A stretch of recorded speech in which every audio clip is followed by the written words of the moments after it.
พี่น้องกรมอุตุถ่ายไว้ไม่มีผิดมันเนี่ยเหมือนขึ้นทะเลเลย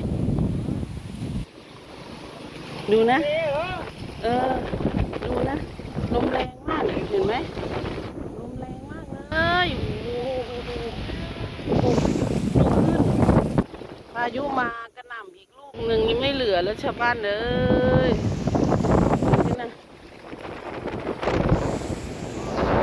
ดูต้นไม้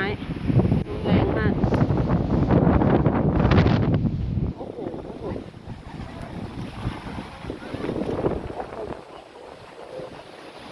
นี่หน้าบ้านนะหน้าบ้านของพี่อ้อยเองดูอะโอ้โห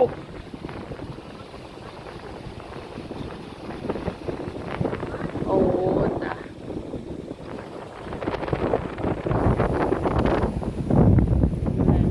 พายุลูกเขาบอกว่าพายุลูกนี้จะแรงมากนะพายุลูกนี้แรงและก็นานด้วย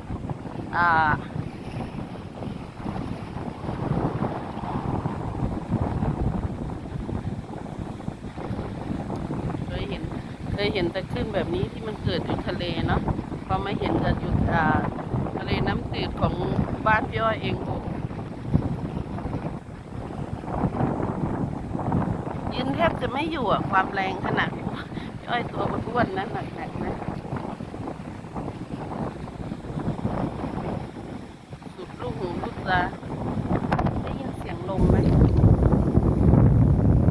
ได้ยินเสียงลมไหมคะลมแรงมากต้นไม้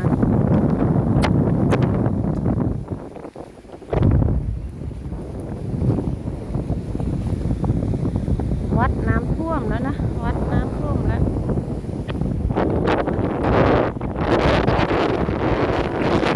ยังไม่มีหน่วยงานไหนเข้ามาช่วยเลย